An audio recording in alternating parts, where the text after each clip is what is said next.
Tagal na yun. Halos isa Naman, may virus ata. Ko alam, dito rin pala hangout place mo. Nagulat na nandito.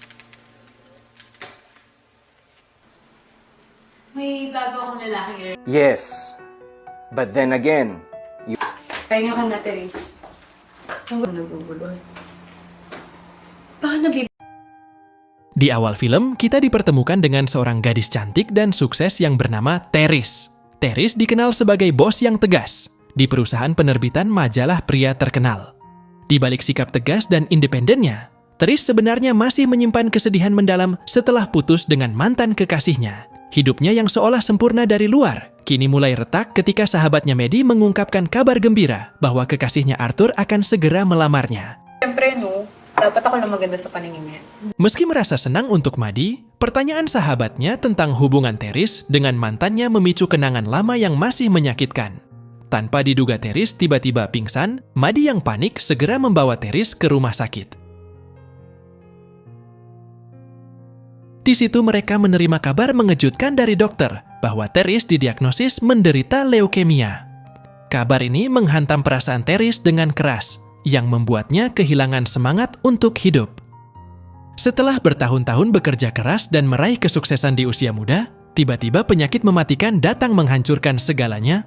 Therese merasa frustrasi, bertanya-tanya apa arti semua pencapaian dan kekayaannya jika hidupnya mungkin berakhir dalam waktu dekat. Maddie yang sangat peduli pada sahabatnya, ia pun memutuskan untuk tidak meninggalkan Therese sendirian di saat-saat sulit ini. Malam itu, ia menemani Therese di rumahnya, mendengarkan setiap keluh kesahnya. Therese di bawah bayang-bayang kematian, mulai merenung tentang hidupnya yang selama ini dihabiskan untuk bekerja. Dia merasa belum pernah benar-benar menikmati hidup. Keesokan harinya dalam percakapan mendalam dengan Maddie, Therese menyampaikan niatnya untuk menikmati sisa hidup dengan cara berbeda. Dia tidak ingin lagi terjebak dalam rutinitas pekerjaan. Therese ingin bersenang-senang menjalani hidup dengan spontan dan mungkin menemukan cinta baru sebelum terlambat. Therese kemudian meminta Maddie untuk memperkenalkannya kepada beberapa pria yang menarik. Isang beses pa lang ako nakaka-experience na sex. Meski Maddie sedikit terkejut, ia tetap mencoba mendukung sahabatnya. Ia merekomendasikan Luigi, seorang pria tampan yang bekerja di kantor mereka. Tanpa menunggu waktu lama, Therese pun langsung menemui Luigi keesokan harinya, dan hubungan mereka berkembang dengan cepat, begitu cepat, hingga mereka segera melakukan kegiatan adu mekanik. Namun Therese tidak ingin terikat pada satu orang saja. Maddie memperingatkannya untuk berhati-hati agar tidak membiarkan para pria terjebak perasaan lebih dalam, mengingat Therese hanya ingin bersenang-senang. Therese kemudian berkencan dengan pria lain yang bernama Aris. Berbeda dari Luigi yang lebih tenang, Aris justru lebih agresif dan pandai merayu. Game ka naman sa... Namun di situ, Therese tetap menjaga batas karena dia tidak ingin terlibat terlalu dalam. Saan mo gusto mag-lunch? Suatu hari, Maddie menemani Therese ke apartemen Aris, meski ada janji untuk menjemputnya. Jika sudah 1 jam berlalu, Maddie tidak pernah menyangka apa yang akan dia temui saat masuk ke kamar Aris. Therese yang sebelumnya terlihat hilang dalam penderitaan kini justru menikmati hidupnya. Meski demikian, Therese belum sepenuhnya pulih dari emosional masa lalunya. Di tengah kebahagiaan palsu ini, ada perasaan kosong yang tak terungkapkan, dan ternyata ia masih merindukan goyangan mantannya. Karena terbawa suasana, akhirnya mereka pun melakukan kegiatan percocok tanaman.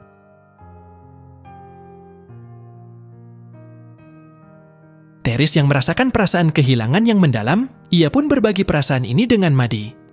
Di saat itulah terjadi kegiatan adu serabi lampit yang sangat menguras tenaga.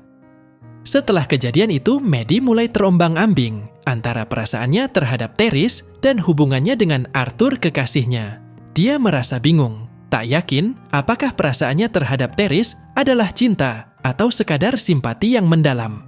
Semakin hari Maddie semakin merasa bahwa ia tidak bisa melanjutkan hubungan dengan Arthur karena hatinya kini terikat pada Therese. Setelah memikirkannya matang-matang, Maddie memutuskan untuk menolak lamaran Arthur. Meskipun dia tahu ini akan menyakiti pria yang begitu mencintainya. Namun dia merasa bahwa perasaan dan hubungan dengan Teris kini lebih penting. Maddie pun memutuskan untuk menjalin hubungan dengan Teris, yang mulai terasa sebagai takdir yang tidak bisa ia hindari. Di tengah kekacauan emosional ini, kabar mengejutkan datang. Ternyata Teris tidak menderita leukemia. Dokter mengungkapkan bahwa hasil diagnosis sebelumnya salah. Teris yang awalnya merasa putus asa terhadap hidupnya, kini diberi kesempatan kedua. Kabar ini mengubah segalanya, yakni tidak lagi merasa tertekan oleh bayang-bayang kematian dan mulai melihat hidupnya dengan pandangan baru dan kehidupan baru yang terbuka. Di situ Teris memutuskan untuk tidak menyembunyikan hubungannya dengan Maddie. Di kantor, mereka dengan bangga meresmikan hubungan mereka di hadapan karyawan lain. Menerima reaksi yang beragam, bagi Teris hidup yang ia miliki sekarang adalah tentang menjalani kebenaran emosinya tanpa peduli pada ekspektasi sosial atau tuntutan orang lain. Dan film ini pun berakhir dengan pesan bahwa hidup kadang memberikan kejutan tak terduga, baik yang menyakitkan maupun yang memberikan harapan baru. Teris dan Maddie, yang awalnya hanya sahabat, kini menemukan cinta di tempat yang tidak akan mereka sangka dan memutuskan untuk menjalaninya dengan keberanian.